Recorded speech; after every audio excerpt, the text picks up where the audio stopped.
FIFA pass that down to associations, and then associations make decisions from that. And it's been decided that Senegal should have been disqualified. I mean, there's been an appeal and all that kind of stuff. Oh yeah, And it's going to go on what for you want, like all you've got to say ages. nowadays is, "Oh, I think that this is corruption," and it will hit the headlines and all that kind of stuff. But as soon as it happened on the pitch, I was like, "Well, this is not going to be the end of this." If this was an England-France final and French players walked off the pitch, the English FA would be lodging a complaint against the federation for the competition, and then expecting them to overturn it and say that this team should have been disqualified. It would have happened in any other association. I don't think it's the end of it. There'll be No, appeals definitely not. from Senegal, and I'm sure they've got like 14 days to respond or whatever, and all that kind of stuff. But I don't think there's any. I get all the jokes about VAR and it's a late VAR call and all this kind of stuff. But as soon as it happened, I was like, well, this isn't the end of it. Yeah. What's happened here is Senegal have just created this nightmare situation for them to be in. I mean, the penalty could have still been saved, right, if they didn't walk off the pitch. But because they weren't unhappy by a decision, they walked off the pitch. They effectively just disqualified themselves because they was unhappy at the referee that was That was controlling the match. clearly terrible, the whole match as well. And should have done a lot better during the match with the whole ball boy situation and the player behind the goal constantly trying to nab the towel from the keeper's towel and stuff like that. And that was happening the whole tournament, the Morocco game. And the referees and every game was like, no, I'm not touching that because I know I'm just going to get stick from the home fans. And it's not the first time for Morocco's. The teams complained about it in previous tournaments in Morocco. And yeah, it comes to this one again, and the same thing's happening. And it's just like, how has no one dealt with that on the pitch in the first place? The ref should have been like, no, you need to move around to your actual part, not standing behind the goal as a player. Like, get involved. And because in the back of the keeper's mind, like, oh, I've got to worry about this player behind me. What's he going to say? What's he going to do? You know, it could have been a lot worse for Senegal, but luckily the keeper was able to block that out. Because I'm sure the player behind the goal was clearly saying something, because, you know, he was just playing all the dirty tricks in the book to put him off. The whole game. And it was every single Morocco game. It wasn't just the final. But no one even mentioned about that to, you know, the referee didn't mention it in the whole game. Nothing came out as a statement. Because I think they was worried what the backlash would have been. And now the backlash of them walking off the pitch because of the dodgy penalty call. The VAR, so like given it was a very long check as well. So he came back on the field and Diaz tried to be a bit smart and Panenka the penalty, and just it was absolutely shocking where he could just put his foot through the ball and they would have won anyway and wouldn't have all this uproar. So then he'd like lose the game. Yeah, and you can say that all you want, but rules are rules. I mean, rules, you'll always have something happen in a match, and then, you know, at the end of the match, it starts to be, this is where it becomes a business, right? It's like football is effectively a business, and that you go to yourself, do we want to lodge a complaint about this? Do we want to lodge a formal appeal against this decision and all this kind of stuff? And that's what Morocco couldn't do anything in the moment. They couldn't go up to the referee and go, oh, you need to disqualify this, because the referee was not making that decision. So at the end of the match, they effectively made that decision to lodge that, file that complaint and file that the issues. I mean, it wasn't even that. They like filed loads of other issues as well. Like ball boy one was other stuff, and some of it didn't get overturned. Some of it got sort of changed, reduced like fines and stuff like that. But obviously there is unfortunately the way the game happened and the way that people will say that it should have happened in that moment. Obviously you don't know what was happening in that moment, whether somebody was being told no, you have to finish the match. You know, we can't be disqualifying teams. It's costing us X amount of money. We've got all these sponsors. The match has to finish because it's being televised for another 30 minutes. It's going to make more money. I don't know what was happening. We don't know what was happening all that time. But I remember, when it did happen, Infantino came out, didn't he? And he said, "Oh, this can never happen in a match again." Yeah. And I was like, well, then if it can't happen in a match again, you've got a rule.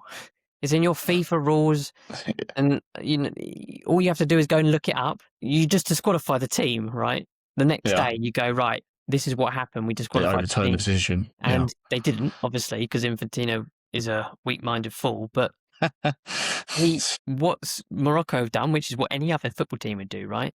Any other federation would do this, is just lodged a complaint and said, these are the rules of the competition. These competition rules have come about because of the FIFA rules, which the international footballing community abide by. And we think that they should have been disqualified. And then the panel have obviously decided that, yes, they should have been disqualified. Therefore, we're going to make the award of the cup to Morocco. And then, yeah, I mean, like I said, I'm sure Senegal have got some sort of like appeal process they're allowed to do, but yeah, in their heads, and to be fair, the easiest thing to do nowadays is just say what you think and let the media pick up on that, and then let that be the story. So when they come out and said, "Oh, we think there's corruption in regards to this," well, then the headlines then is like Senegal reply with corruption statement or something like that, and that's the headline then, right? So it doesn't matter what happens after that. They're going to say it's corruption. Now, if they want to go to an independent panel, that independent panel might find that there was problems in the lead up to this decision, and they might find X, Y, and Z. But for now, Morocco have obviously won their complaint. The rules were not followed. Therefore, the decision's been overturned. So in my head, it makes all perfect sense to me until the appeal happens and more information comes out, or this independent panel comes out and they find out, I don't know, 8 of them had bets on Morocco to win or something like that, and they wanted their bets paid out. I don't know, but yeah, to me, this makes perfect sense. Any other federation would do this.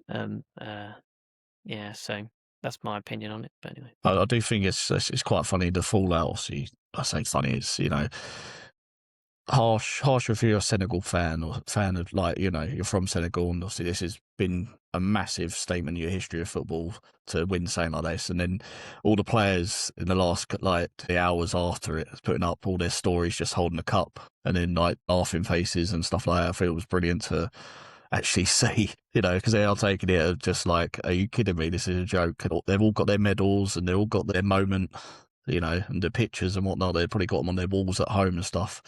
Like, that trophy's still in Senegal. Who's going to go get it? Because an official from Morocco won't make it out the airport. An official from Morocco will not make it out the airport. So is FIFA going to have to go there? And there's going to be Infantino going into Senegal and be like, I wonder where he's from.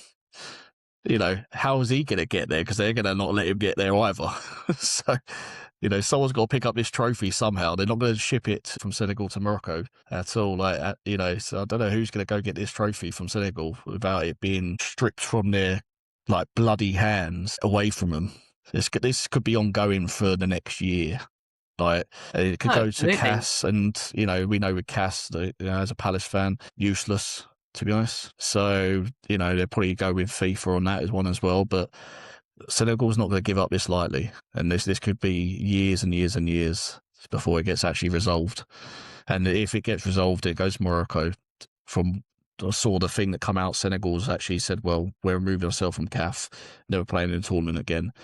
And they're one of the biggest teams in that tournament. It'd be a huge loss to FIFA, like, if they don't decide to turn up. Yeah, I mean, time will tell, like most things. I mean, I don't know the mind frame of a football player. Maybe in 20 years' time, they won't think as strongly about winning this the way they've won it as they do now. But if you want to sit at home and enjoy your medal that you won, and it's been said somewhere that, or been legally told that you're not actually the winners, and that's entirely up to you at the end of the day. I mean, yeah, Chelsea players aren't going to be handing back any of their medals, are they? No, exactly, yeah. You know, after 20 years of corruption in Chelsea, you know, you got how many years for Man City? None of them going to be handing back their Premier League medals. No. Oh, sorry, I've lost it. I don't know where I put it.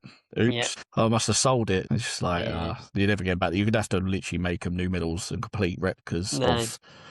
and it's still a fake medal, really, because it's not one that was given out on the football field, where football is won on the pitch. Football is not won in the damn boardroom.